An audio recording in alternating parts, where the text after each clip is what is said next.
তার আগে ক্লজকে আমি ভাগ করি। ক্লজকে কত ভাগে ভাগ করা হয়? 3 ভাগে ভাগ করা হয়। একটা হচ্ছে প্রিন্সিপাল ক্লজ, বা এটাকে মেইন ক্লজ বলা হয়, এটাকে বলা হয় মেইন ক্লজ। ক্লজ আমি দিচ্ছি না, এটা তারপর একটা কি বলা হবে? Independent clause. এই হচ্ছে তিনটে নাম, আমি যে কোনো একটা ভাবে তাকে পরিচয় দিতে পারি। একটা হচ্ছে প্রিন্সিপাল ক্লজ, একটা হচ্ছে মেইন ক্লজ, একটা হচ্ছে ইন্ডিপেন্ডেন্ট ক্লজ। আমি যখন কি বলবো, উদাহরণগুলো বলবো, তখন এটা ধারণাটা ক্লিয়ার হবে। এরপরে আছে একটা কি ডিপেন্ডেন্ট ক্লজ, একটা কি ডিপেন্ডেন্ট ক্লজ, বা এটাকে বলছে সাবঅর্ডিনেট ক্লজ, বা এটাকে বলছে আরেকটা নাম, সেটা হচ্ছে সাব ক্লজ। হলো সাব ক্লজ। আর আরেকটা যেটা, সেটা কি বলা হচ্ছে কোঅর্ডিনেট ক্লজ। তাহলে এই ক্লজ হচ্ছে 3 ধরনের হয়ে থাকে। কি কি? একটা প্রিন্সিপাল বা মেইন বা ইন্ডিপেন্ডেন্ট ক্লজ, যেটাকে বলা হচ্ছে প্রধান বাক্যাংশ। এই প্রত্যেকটার অর্থ হচ্ছে কি? প্রধান বাক্যাংশ। ইন্ডিপেন্ডেন্ট মানে হচ্ছে স্বাধীন বাক্যাংশ। মেইন মানে হচ্ছে প্রধান বাক্যাংশ, বা প্রিন্সিপাল মানে কি মেইন। একটা স্কুলের প্রিন্সিপাল কে হয়? যে মেইন হবে। কলেজের প্রিন্সিপাল কে হবে? সবার উপরে যে থাকবে। তাহলে এটা মানে দুটো মানে হচ্ছে মেইন বা প্রধান, আর ইন্ডিপেন্ডেন্ট মানে হচ্ছে স্বাধীন। তাহলে আমি বলতে পারি যে স্বাধীন বাক্যাংশ, ডিপেন্ডেন্ট মানে কি পরাধীন বাক্যাংশ বা নির্ভরশীল বাক্যাংশ। সাবঅর্ডিনেট বা সাবক্লজ মানেও তাই, যে অপ্রধান কি বাক্যাংশ, এটা মানে পরাধীন বাক্যাংশ বা নির্ভরশীল বাক্যাংশ, বা আমি এটাকে কি বলতে পারি? অপ্রধান বাক্যাংশ। আর কোঅর্ডিনেট ক্লজ মানে হচ্ছে সংযোগমূলক বাক্যাংশ। কি বললাম? সংযোগমূলক বা সংযোজকমূলক বাক্যাংশ হলো ক্লজের বাংলাটা কি? বাক্যাংশ। তাহলে এই যে 3 প্রকারের আমি ক্লজ বলেছি, 3 প্রকারের ক্লজ তৈরি করতে গেলে কারা কারা হেল্প করে আগে সেটা দেখব। তারপরে আমি এই প্রিন্সিপাল ক্লজ, ডিপেন্ডেন্ট ক্লজ এবং কোঅর্ডিনেট ক্লজ, এগুলো কি? এখানে আবার এই ডিপেন্ডেন্ট ক্লজ বা সাবঅর্ডিনেট ক্লজকে ভাগ করা হয়। সেই ভাগগুলো কি কি সেটা আমি পরে বলছি। তার আগে আমাকে বুঝতে হবে যে এই 3 প্রকার যে ক্লজ তৈরি হবে, এই ক্লজগুলো তৈরি করতে কারা সাহায্য করবে। তার জন্য আমাকে কি লাগবে? কনজাংশন লাগবে। কনজাংশনস। আমি এখন শিখছিলাম কি? Sentence and clause. তাহলে আমার সেন্টেন্স এবং ক্লজ শিখছিলাম, সেক্ষেত্রে আমি কনজাংশন বুঝবো সেন্টেন্সের আইডিয়া থেকে, ধারণা থেকে। এইটাকে কনজাংশন গুলো আসলে কি? যে ওয়ার্ড দুটো বাক্যকে যুক্ত করে। Conjunction is a word which joints 2 sentences make 1 sentence. মানে দুটো সেন্টেন্সকে জয়েন করে কি করে? একটা সেন্টেন্স তৈরি করে। তাহলে একটা কনজাংশন মানে হচ্ছে একটা শব্দ যেটা কিনা দুটো সেন্টেন্সকে যুক্ত করবে। সেই শব্দটা কি? সেই শব্দটা হচ্ছে কনজাংশন। এই কনজাংশন গুলো যুক্ত হয়ে কি তৈরি হয়? একটা প্রিন্সিপাল ক্লজ বা ডিপেন্ডেন্ট ক্লজ বা মেইন ক্লজ। এই কনজাংশন গুলোর সাহায্যেই ইন্ডিপেন্ডেন্ট হবে। ডিপেন্ডেন্ট ক্লজ বা সাবঅর্ডিনেট ক্লজ বা সাব ক্লজ তৈরি হবে। একই রকম করে এই কনজাংশন গুলোর সাহায্যে কি তৈরি হবে? কোঅর্ডিনেট আর ক্লজ তৈরি হবে। এবার যেহেতু কনজাংশন গুলো দুটো সেন্টেন্সকে জয়েন করছে, দুটো সেন্টেন্সকে একটা সঙ্গে কানেক্ট করছে, সুতরাং আমরা কি বলবো? সুতরাং আমরা এই যে কনজাংশন কথাটা বলছি, কনজাংশনটাকে আমি আরো একটা ভাষায় বুঝবো, সেটা হচ্ছে কানেক্টরস। কানেক্টরস, বা আমি বলতে পারি যে conjunction is a connecting word. অর্থাৎ কনজাংশন বলতে শর্টকাটে আমি কি বলবো? কানেক্টিং ওয়ার্ড, সংযোজক শব্দ, বা আমি এটাকে কানেক্টরস হিসেবে বুঝতে পারি। ইংরেজি গ্রামারে এই কানেক্টরসকে দুটো ভাগে ভাগ করা হয়। কি কি? একটা হচ্ছে সাবঅর্ডিনেট, আর একটা কি? একটা হচ্ছে কোঅর্ডিনেট। একটা কি বললাম? সাবঅর্ডিনেট, একটা কি বললাম? কোঅর্ডিনেট। প্রশ্নটা হলো যে কিছু কিছু কনজাংশন আছে যেগুলো সাবঅর্ডিনেট কনজাংশন পড়িয়েছিলাম। কোঅর্ডিনেট কোনগুলো? সাবঅর্ডিনেট কনজাংশন কোনগুলো পড়িয়েছিলাম? সাবঅর্ডিনেট কনজাংশন যে ভাগগুলো আছে, রিলেটিভ কনজাংশন, অ্যাডভার্টিটিভ কনজাংশন, এগুলো পড়িয়েছিলাম। তাহলে আমার এই যে কিছু সাবঅর্ডিনেট কনজাংশন আছে যেটাকে সাবঅর্ডিনেটিং কনজাংশন বলে, কিছু কোঅর্ডিনেট কনজাংশন আছে যেটাকে কি বলা হয়? কোঅর্ডিনেটিং কনজাংশন বলা হয়। এবার এই সাবঅর্ডিনেট কনজাংশন গুলো, সাবঅর্ডিনেট কনজাংশন যতগুলো আছে, এর প্রত্যেকটা সাবঅর্ডিনেট কনজাংশন কি করবে? সাবঅর্ডিনেট ক্লজ তৈরি করবে। তারপর সাবঅর্ডিনেট থেকে কি?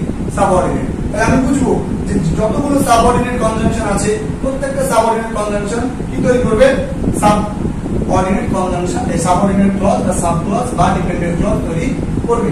আর এই যে সাবঅর্ডিনেট কনজাংশন যেগুলো আছে, এই সাবঅর্ডিনেট কনজাংশন গুলো দিয়ে যুক্ত যে বড় সেন্টেন্সটা, ওই বড় সেন্টেন্সটাকে আমরা কি বলবো, কমপ্লেক্স সেন্টেন্স বলবো। কি বললাম, সাবঅর্ডিনেট কনজাংশন দিয়ে যুক্ত যে বড় সেন্টেন্স সেটা আমরা কি বলবো, কমপ্লেক্স সেন্টেন্স বলবো। কোঅর্ডিনেট কনজাংশনের কিছু নাম আছে, আমি ডিটেইলসে যাব না, নামগুলো কোঅর্ডিনেট কনজাংশন যে নামগুলো আছে সেগুলো কোঅর্ডিনেট কনজাংশন গুলো দিয়ে যুক্ত যে সেন্টেন্সটা, সেই সেন্টেন্সটা কি হবে, কম্পাউন্ড সেন্টেন্স হবে। কি সেন্টেন্স হবে, কম্পাউন্ড সেন্টেন্স হবে। আমি সেন্টেন্স বলছিলাম সিম্পল কমপ্লেক্স কম্পাউন্ড সেন্টেন্স বলবো। এরপরে কি, এই যে কম্পাউন্ড সেন্টেন্সটা বললাম, এই কম্পাউন্ড সেন্টেন্সটা তৈরি হওয়ার জন্য কোঅর্ডিনেট কিছু কনজাংশন লাগে। আর যে যখন কোঅর্ডিনেট কনজাংশন দুটো সেন্টেন্সকে জয়েন করে, দিয়ে যখন ক্লজ মিট করে, তখন এই ক্লজগুলোর নাম কি হয়ে যাবে, কোঅর্ডিনেট ক্লজ। হলো, এবার এখন জানা দরকার কি সাবঅর্ডিনেট কিছু কনজাংশনের নাম এবং কি কোঅর্ডিনেট কিছু কনজাংশনের নাম। তাহলে সেগুলো আমরা একটা সহজ ফর্মুলায় মনে রাখবো, সেটা হচ্ছে ফ্যান বয়েজ। কি বললাম, ফ্যান বয়েজ নাম শুনেছো, ফ্যান বয়েজ। ফ্যান বলতে এফ মানে কি ফর, এ মানে কি অ্যান্ড, এন মানে কি নর বা নাইদার, একদম, বি মানে কি বাট, ও মানে কি অর, ওয়াই মানে কি ইয়ে, এস মানে কি স্টিল বা কি শো। কতগুলো হলো দেখো, 1 2 3 4 5 6 7 8, 8টা দেখো, আর কিছু 1 2 3 4 5 6 7 8 9, 9টা। তাহলে এই যে ফ্যান বয়েজে কটা বললাম, 9টা বললাম। এই 9টা তুমি যদি কোথাও দেখো কোন সেন্টেন্সের মধ্যে, তুমি চোখ বন্ধ করে বুঝবে কি কোন ক্লজ আছে, কোঅর্ডিনেট ক্লজ আছে। বুঝলাম কথা। প্রথমে এই 9টা যদি পেয়ে যাই, তাহলে আমি কি ধরবো, কোঅর্ডিনেট ক্লজ ধরবো। যাদের খাতা থেকে দরকার লিখতে হবে, কারণ বোর্ডটা বন্ধ করবো, বোর্ডটা তো মুছবো। তাই কি বললাম, যে এই 9টা কনজাংশন যেখানে যুক্ত হবে, সেই কনজাংশন গুলো কি হবে, কোঅর্ডিনেট কনজাংশন হবে। এই কোঅর্ডিনেট কনজাংশন গুলো কি তৈরি করে গো, কোঅর্ডিনেট ক্লজ তৈরি করে, তাই তো। এবার ভালো করে মনে রাখবা, এর সঙ্গে আরেকটা জিনিস মনে রাখবা, আইদার অর হলো নাইদার নর, আর কি আছে, আইদার অর নাইদার নর, আর কি আছে গো, and not only but also, তাই তো। তারপরে both and এই যে জোড়ায় জোড়ায় কিছু আছে না, জোড়ায় জোড়ায় কিছু কনজাংশন আছে তো, এই জোড়ায় জোড়ায় কনজাংশন গুলো কার ঘরে লিখেছি, কোঅর্ডিনেটের ঘরে লিখেছি। এগুলো কোঅর্ডিনেট কি, এগুলো হচ্ছে কোঅর্ডিনেট ক্লজ। কোঅর্ডিনেট কনজাংশন মানে এগুলো কি তৈরি করবে, কোঅর্ডিনেট ক্লজ তৈরি করবে। আর কোন সেন্টেন্স হবে, এগুলো যুক্ত থাকবে, কি বললাম, কোন সেন্টেন্স হবে, কম্পাউন্ড সেন্টেন্স হবে। পারা যাবে। এবার তুমি বলো যে এগুলো জোড়ায় জোড়ায় আছে তো, যেগুলো জোড়ায় জোড়ায় থাকে এগুলোকে কি নাম দেওয়া হয়, একটা কি নাম দেওয়া হয়, যে সমস্ত কনজাংশন গুলো জোড়ায় জোড়ায় অবস্থান করে সেই কনজাংশন গুলোকে বলা হয় কারেলেটিভস। কি বলা হয়, কারেলেটিভস।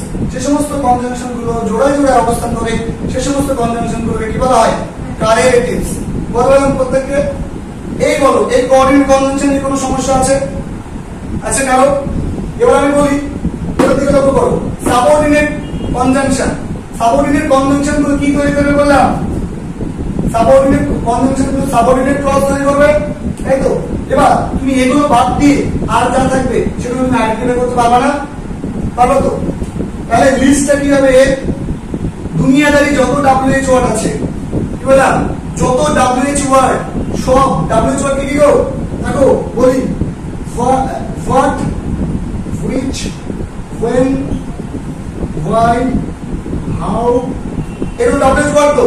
আবার দেখো হু দিয়ে আছে, হু এসে কিছু, হু, হুম, হুজ আছে তো, হুম, সো এভার, ঠিক আছে, হু এভার, হোয়াট দিয়ে হোয়াট এভার, when দিয়ে কি হবে, when ever, তাই তো।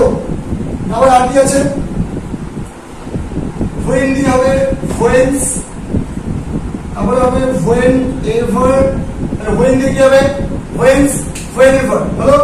এরপরে কি, এই যে এতগুলো WH ওয়ার্ড, শুধু এতদিন কি জানতা, WH ওয়ার্ড গুলো কি জানতা, প্রোনাউন হিসেবে জানতে তো, এগুলো কি হয়, এগুলো দুটো সেন্টেন্স যখন কানেক্ট করে অনেকগুলো কি হয়, এগুলো কানেক্টরস বা conjunction.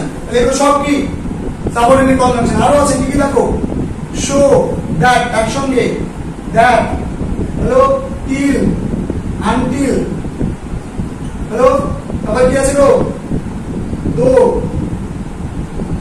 Although, hello, till, until, দো, অলদো, আবার কি আছে, লেস্ট, কি আছে, ইফ, কি আছে, আনলেস, হ্যালো, আবার কি আছে, আনলেস, বিকজ আছে তো, বিকজ, আর কি আছে, অ্যাজ আছে, আর কি আছে গো, দো লিখেছি না, তাহলে দেখো ইভেন ইফ আছে, আছে ইভেন ইফ আছে, অ্যাজ লং অ্যাজ, হ্যালো, এরকম করে আরো আছে, এরকম করে আরো আছে। এরকম করে এগুলো বাদ দিয়ে এখানে যেমন নো শোনার দান, এখানে এখানে হবে, এটা কম্পাউন্ডের ক্ষেত্রে মানে নো শোনার দান যেটা থাকবে, নো শোনার, অ্যাজ সুন অ্যাজ, এগুলো সব এখানে হবে। এখানে অ্যাজ লং অ্যাজ বললাম, এর মধ্যে কিছু কিছু পড়ে যায়, তাহলে আমি মোটামুটি ক্ষেত্রে এগুলো ধরে রাখবো। এরকম আমি যখন তোমাদেরকে যখন আমি জয়েনিং করাবো তখন তুমি বুঝে যাবা যে এই লিঙ্কগুলো প্রত্যেকটা একটা ইন্ডিভিজুয়াল কাজ আছে, আর এমনি বললাম না, ঠিক আছে। আবার একটা যেমন আছে অ্যাজ ইফ আছে, অ্যাজ ইফ আছে, অ্যাজ ইফ, তাহলে যে এতগুলো বললাম, এতগুলো প্রত্যেকটা কি সাবঅর্ডিনেট ক্লজ, এই সাবঅর্ডিনেট কনজাংশন। এই কনজাংশন গুলো কি মেক করে গো, ডিপেন্ডেন্ট ক্লজ বা সাবঅর্ডিনেট ক্লজ মেক করে। প্রশ্ন হলো যে আরো আছে বেশ কিছু, আমার এর মধ্যে মনে পড়ছে না, আমি এখানে এটসেট্রা বলে লিখলাম। যখন আমি তোমাদেরকে জয়েনিং করাবো তখন অবশ্যই প্রত্যেকটা আমি ডিটেলসে আলাদা করে বলবো, কারণ সোজা একটা নির্দিষ্ট অর্থ ইউজ হবে, ঠিক আছে। এবার আমার বোঝানোর কথা হচ্ছে কানেক্টিং কানেক্টরস বোঝানোর কথা, যেটা আমরা লিঙ্কার বলে জানি। আমরা প্রত্যেকে ক্লজ পড়ার সময় আমাদের টিচাররা বলে কি, টিচাররা বলে হচ্ছে যে লিঙ্কার লাগবে, লিঙ্কার লিঙ্কার, এই যে লিঙ্কারের ঝামেলা আমরা পড়ি। কিন্তু এক্ষেত্রে আমি বলবো যে যে সমস্ত কনজাংশন গুলো, ভালো করে কথা শুনবা কারণ তুমি ফুল কনসেপ্ট জানো, যে সমস্ত কনজাংশন গুলো সাবঅর্ডিনেট কনজাংশন, ওই সমস্ত সাবঅর্ডিনেট কনজাংশন গুলো আসলে সাবঅর্ডিনেট ক্লজ বা ডিপেন্ডেন্ট ক্লজ তৈরি করে। তাই ওই সমস্ত সাবঅর্ডিনেট কনজাংশন গুলোকে কানেক্টর যেমন বলা হয়, কিন্তু ওটাকে লিঙ্কার বলা হয়, ওগুলোকে কি বলা হয়, বাইন্ডার বলা হয়। হ্যালো, যখন কোনো কনজাংশন একটা প্রিন্সিপাল ক্লজকে এবং একটা ডিপেন্ডেন্ট ক্লজ বা সাবঅর্ডিনেট ক্লজকে জয়েন করে তখন ওই কনজাংশন গুলোকে আমরা বলে থাকি বাইন্ডার। হ্যালো, আর যখন দুটো প্রিন্সিপাল ক্লজকে একটা কনজাংশন, যখন দুটো প্রিন্সিপাল ক্লজকে একটা কনজাংশন জয়েন করে তখন ওগুলোকে আমরা কি বলি, ওগুলোকে আমরা বলি লিঙ্কার, ওগুলোকে আমরা কি বলি, লিঙ্কার। এবার বাইন্ডার হচ্ছে স্ট্রঙ্গার দ্যান লিঙ্কার, অর্থাৎ বাইন্ডারটা লিঙ্কারের থেকে কি শক্তিশালী। তুমি যত সহজে লিঙ্কারকে কোন সেন্টেন্স থেকে তুলে আনতে পারবা, তত সহজে তুমি বাইন্ডারকে ওই সেন্টেন্স থেকে তুলে আনতে পারবা না। তাহলে আজকের পর থেকে আমরা কখনো সবগুলোর ক্ষেত্রে লিঙ্কার বলবো না। যেখানেই দেখবো সাবঅর্ডিনেট ক্লজ আছে বা যেখানে দেখবো সাবঅর্ডিনেট কনজাংশন গুলো আছে, ধরে নিব ওগুলো কি, এগুলো সব কি বলবো, বাইন্ডার। এগুলো সব কি বলবো, লিঙ্কার। হলো বললাম কথা। তাহলে এই কনসেপ্টটা তোমরা আগে ক্লিয়ার করো। তাহলে এতটুকু যতটুকু বোঝালাম, এতটুকুর মধ্যে কোনো সমস্যা আছে? এই লিস্টটা যারা ভিডিও দেখছো তারা এই লিস্টটা স্ক্রিনশট করে নেবে আর তোমরা খাতাতে তুলো। এটা এই লিস্টটা দরকার আছে পরবর্তী ক্ষেত্রে কাজে লাগবে। এবার আমি এইটুকু মুছে দিয়ে আমি এক্সাম্পল গুলো লিখে আমি প্রত্যেকটা কোনটা কোন ক্লজ হবে সেটা আইডেন্টিফাই করাবো, কেন সেটা প্রিন্সিপাল, কেন সেটা ডিপেন্ডেন্ট, কেন সেটা কোঅর্ডিনেট এক্সপ্লেন করবো। তারপরে আমি পরের ধাপে যাবো।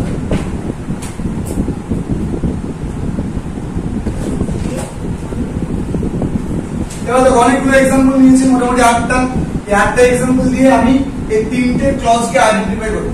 প্রথমত আমি বাক্যের মধ্যে খুঁজবো, আমি লিঙ্কার এবং বাইন্ডার গুলো দেখালাম। লিঙ্কারের মধ্যে প্রথম সেন্টেন্সের মধ্যে তুমি লিঙ্কার এবং বাইন্ডার মধ্যে যে কোনো একটা কিছু খুঁজে পাবা। এই যে দ্যাট আমি পেয়েছি, দ্যাটটা লিঙ্কার ছিল না বাইন্ডার ছিল? বাইন্ডার। দ্যাট কি ছিল? বাইন্ডার। এবার এই যে বাইন্ডার, মানে এটা কোন ধরনের কনজাংশন ছিল? Subordinate conjunction. বাইন্ডার মানে কি? Subordinate conjunction. সাবঅর্ডিনেট কনজাংশন থাকলে কোন ক্লজ তৈরি হয়েছে? সাবঅর্ডিনেট ক্লজ তৈরি হয়েছে। এবার আমার প্রশ্ন হচ্ছে আমি ক্লজ চেক করবো, এটা সাবজেক্ট, এটা কি ভার্ব? তো এটা ভার্বের বিয়ন আছে তো নাকি? এটা প্রেজেন্ট টেন্সের একটা ক্লজ। এখান থেকে যদি ব্রেক করে দিই তাহলে এই অংশটা যেটা পাবো সেটা আমার একটা ক্লজ, এই অংশটা আমি টোটাল একটা অংশ পাবো, এটা আমার একটা কি ক্লজ। প্রশ্ন হলো যে আমি তিনটে এই দুটো ক্লজকে আইডেন্টিফাই করব, কারণ আমার এই কোঅর্ডিনেট কনভেনশনে পড়লে না, তাহলে আমার এই ডিপেন্ডেন্ট ক্লজে পড়তে পারে, এই দুটো ক্লজে পড়বে, কারণ আমার কোঅর্ডিনেট কনভেনশন পাইনি, তাহলে কোঅর্ডিনেট কনভেনশন এটা নিয়ে ধারণা করব না।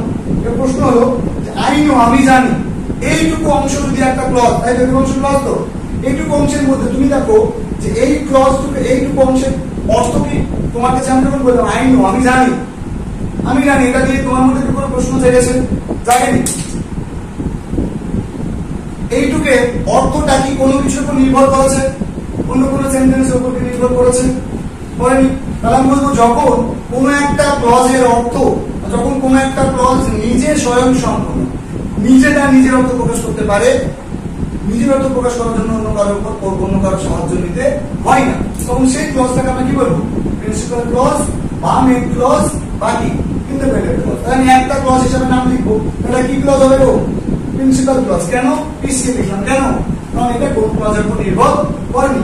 খুব সহজ শর্টকাট, সেটা কি এই যে বাইন্ডার অংশ যদি পেয়েছো, বাইন্ডার থেকে বাকি অংশটা কি হবে? সাব ক্লজ হবে। কি ক্লজ হবে? Sub clause. বাইন্ডার থেকে বাকি অংশটা কি ক্লজ হবে? Sub clause. এইবার তুমি দেখো এটা কেন সাব ক্লজ হলো বা ডিপেন্ডেন্ট ক্লজ কেন হচ্ছে, তুমি বলো যে বালকটা হয় সব, যে বালকটা হয় সব, একটু প্রশ্ন আছে, অর্থাৎ যে বালকটা হয় সব, কেন আমি সরাসরি বলতাম বালকটা হয় সব, যে বালকটা হয় সব কেন বললাম? তার মানে এখানে একটা কি আছে? প্রশ্ন চিহ্ন আছে। তাই যখন কোনো একটা ক্লজ তার অর্থ পূর্ণ করার জন্য তার অন্য কোনো ক্লজের সাহায্য নেয়, তখন ওই ক্লজটাকে আমরা কি বলে থাকি? Dependent clause. ডিপেন্ডেন্ট ক্লজের আরেকটা নাম কি? Subordinate clause. এই ক্লজটা দেখো অর্থটা কি? যে সে সব, যে বালকটা সব, তার মানে কি আই নো যে সে বালকটা সব, যে একটা প্রশ্ন রেখে দিচ্ছে। তাহলে এক্ষেত্রে এইটুকু আমি কি বলবো? Sub clause. যদি আমি বুঝতে না পারি যে এটা কার উপর নির্ভর করছে কিনা, তাহলে আমার দেখে বুঝবো কি? যার দেখে বুঝবো, সাবঅর্ডিনেট কনজাংশন থেকে বুঝবো এটা কি আছে, এটা হচ্ছে সাব ক্লজ হচ্ছে বা ডিপেন্ডেন্ট ক্লজ। বুঝতে পারলাম? নেক্সট চলে গেলাম পরেরটা দেখো, আই নো দা বয়, আমি বালকটাকে চিনি। এবারে যে হু কথাটা পেয়েছি, তাহলে এটাও একটা বাইন্ডার। কেন? Subordinate conjunction WH word. এখান থেকে একটু ব্রেক করে দিলে যেটা পাবো সেটা কোন ক্লজ হবে? আই নো দা বয়, আমি বালকটাকে জানি। তাহলে আমি এখান থেকে এইটুকু লিখছি, তাহলে এটা কি ক্লজ হবে? Principal clause. এইটুকু কি হবে? Subordinate clause. কেন? কারণ এইটুকু দেখো WH ওয়ার্ড যুক্ত, মানে সাবঅর্ডিনেট কনজাংশন যুক্ত ক্লজটাকে কি বলবো? Subordinate clause. তাহলে এইটা আমার কি? Principal clause. এইটুকু আমার কি? Subordinate clause. প্রশ্ন হলো যে এখানে দেখো যে হয় অনেস্ট। প্রশ্ন যে হয় অনেস্ট বলতে কাউকে না কাউকে বোঝাচ্ছে, কাকে বোঝাচ্ছে? এখানে কি ক্লিয়ার করে বলেছে যে হয় অনেস্ট, যে হয় সব, ক্লিয়ার করে বুঝিয়েছে? বোঝায়নি তো? তাহলে কার উপর নির্ভর করছে না? এই যে হু আছে, হু এর আগে কি আছে? তারপরে কথাটা আছে। হু মানে একটা ব্যক্তিকে বোঝায়, আর দেখো হু এর আগে কি আছে? একটা ব্যক্তি আছে। তাহলে হু বলতে এই ব্যক্তিটাকে বোঝাচ্ছে।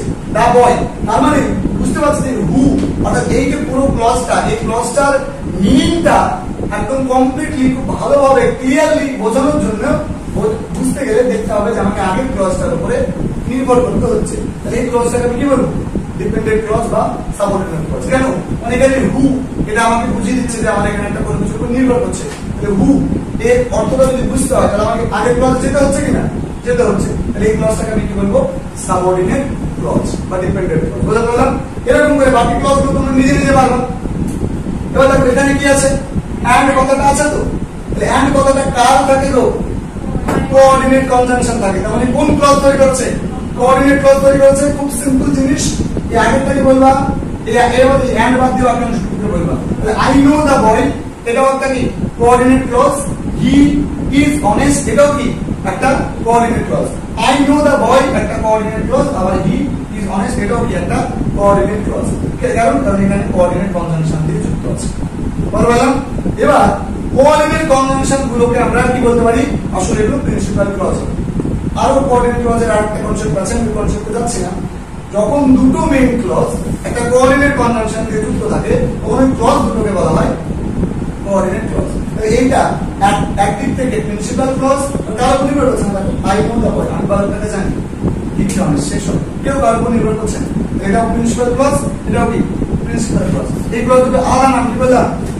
এন্ড আছে বলে কোঅর্ডিনেট কনজাংশন আছে বলে এগুলো নাম আলাদা কি বললাম কোঅর্ডিনেট ক্লজ এটাও কি কোঅর্ডিনেট ক্লজ বলা যাবে এবার আমি এটা তো কি আছে দেখো এন্ড আছে এটা জানতে থাকলে কি হবে এন্ড এর আগের অংশটুকু কি কোঅর্ডিনেট ক্লজ এন্ড এর পরের অংশটুকু কি কোঅর্ডিনেট ক্লজ আর যেটা কোঅর্ডিনেট ক্লজ এটা কি ক্লজ হবে বললাম প্রিন্সিপাল ক্লজ এটাও প্রিন্সিপাল ক্লজ এটাও কি প্রিন্সিপাল ক্লজ পরে চলে এসো কি আছে বা মানে আগের অংশটুকু কি কোঅর্ডিনেট ক্লজ পরের অংশটুকু কি কোঅর্ডিনেট ক্লজ তাহলে এই যে বাট আছে বলে কোঅর্ডিনেট ক্লজ হলো এইটুকু কি আমি যেহেতু কোঅর্ডিনেট ক্লজের এই যে এখানে বাট আছে এখানে এন্ড আছে তাহলে এগুলো কি গো এগুলো হচ্ছে লিঙ্কার হলো তাহলে এই যে লিঙ্কার আছে ওই এই অংশটুকু আমি কি বলবো একটা সিম্পল এটাকে বলতে পারি আমি একটা কি প্রিন্সিপাল ক্লজ এটাকে আমি কি বলতে পারি প্রিন্সিপাল ক্লজ তাহলে একই রকম তোমরা প্রত্যেকটা বাকিগুলো পেরে যাবে এবার আমি ভাগ করব সেটা হচ্ছে এই যে ডিপেন্ডেন্ট ক্লজ দেখলাম এই ডিপেন্ডেন্ট ক্লজ থেকে আমরা কত ভাগে ভাগ করব তিনটে ভাগে ভাগ করে নেব ডিপেন্ডেন্ট ক্লজ কত ভাগে ভাগ করব তিন ভাগে একটা কি একটা হচ্ছে তোমার কি ক্লজ গো নাউন ক্লজ একটা কি ক্লজ নাউন ক্লজ বা এর আরেকটা নাম কি আছে নমিনাল ক্লজ কি আছে নমিনাল ক্লজ অর্থাৎ যে ক্লজ নাউনের কাজ করে তাকে কি বলা হবে নাউন ক্লজ আমি নাউন ক্লজ নিয়ে যখন পড়াবো ডিটেইলসে তখন আমি নাউন ক্লজের ডিটেইলস দেব এখানে নাউন ক্লজ মানে কি নাউনের কাজ করবে আর নাউন কোথায় বসে গো সাবজেক্টে আর কোথায় অবজেক্টে বসে তাহলে এখানে তুমি একটা বাক্য করো যে আই নো আমি জানি এটা এর পরে এই ভার্বের পরে কি বসে গো অবজেক্ট বসে তো কিন্তু এখানে কি বসেছে দেখো আই নো আমি জানি কি জানি কি দিয়ে প্রশ্ন করে আমি অনেক ক্ষেত্রে অবজেক্ট পাই এখানে দেখো আমি কি জানি দেখো ভার্বের পরে যেটা বসে থাকে সেটা কি হয় অবজেক্ট হয় ভার্বের পরে গোটা অংশটা একটা অর্থ দিচ্ছে এরকম যে সে বালকটা যে বালকটা কি আমি জানি যে বালকটা সৎ এই যে টোটাল অংশটা একটা যদি ওয়ার্ড হতো তাহলে ওটা নাউন হতো তাহলে এটা ওয়ার্ড না এটা কি শব্দগুচ্ছ মানে একটা বাক্য তাহলে বাক্য হওয়ার জন্য এটাকে কি বলবো আমি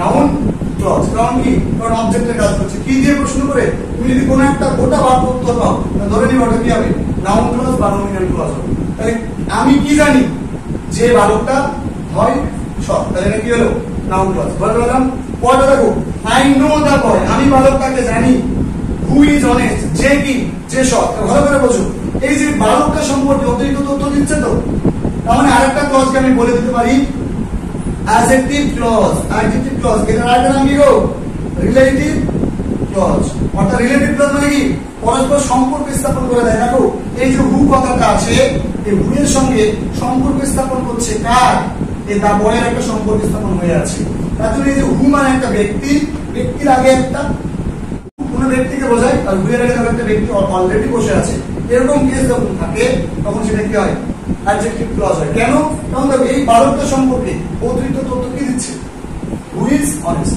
আমরা জানি যা অতিরিক্ত তথ্য দেয় তা কি হয় অ্যাডজেক্টিভ এবার এখানে অ্যাডজেক্টিভ বলবো না কেন কারণ এটা একটা শব্দ না এটা কি এটা একটা বাক্য তাহলে এটাকে আমি নাম কি দিয়ে দেবো অ্যাডজেক্টিভ ক্লজ কেন এটাকে রিলেটিভ ক্লজ বলছে কারণ দেখো এটা এই হু এর সঙ্গে দা বয়ের একটা রিলেশন তৈরি হচ্ছে তাই কি এটা হচ্ছে রিলেটিভ ক্লজ বললাম এরপরে এই যে যেহেতু এখানে যে শব্দটা হু মানে যা তার একই অর্থ দা বয় তাই এটাকে অ্যান্টিসিডেন্ট বলা হয় ইন্টেনশনের পরে করব এই ছিল আমার হচ্ছে বা আরেকটা কি ভাগ আছে এর আরেকটা ভাগ আছে সেটা হচ্ছে কি অ্যাডভার্ব ক্লজ অ্যাডভার্ব ক্লজ মানে কি যখন এটা যখন অ্যাডভার্ব ক্লজ অর্থাৎ অ্যাডভার্বের মধ্যে যখন কাজ করবে অর্থাৎ সময় বোঝাবে কারণ বোঝাবে পারপাস বোঝাবে তখন এটা কি হবে অ্যাডভার্ব ক্লজ এবার আমি এখানে আমরা একটা উদাহরণ দিচ্ছি দেখো I know who is he দেখো এটাও সাবজেক্ট এটা ভার্ব তাহলে ভার্বের পর কি থাকে অবজেক্ট থাকে প্রশ্ন করো আমি কি জানি হু ইজ সে কে আমি কি জানি সে কে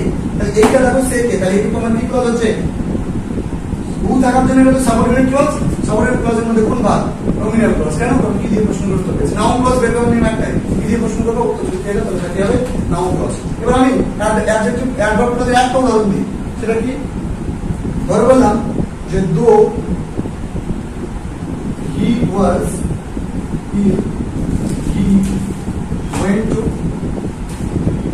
school এই যে তো হি ওয়াজ ইল সে যদিও অসুস্থ ছিল মানে অসুস্থ ছিল এটা একটা কারণ তাও সে কি করেছিল স্কুলে গিয়েছিল তাহলে কোন একটা কারণ বোঝালে আমি কি বলেছি সেটা কি হবে একটা অ্যাডভার্ব ক্লজ হবে সুতরাং এই অংশটাকে আমি কি বলতে পারি একটা অ্যাডভার্ব ক্লজ বলতে পারি আমি যখন ডিটেইলসে প্রত্যেকটা যখন ক্লজ পড়বো তখন আমরা ডিটেইলসে পুরো জিনিসটাকে অ্যানালাইসিস করে আলোচনা করব বলা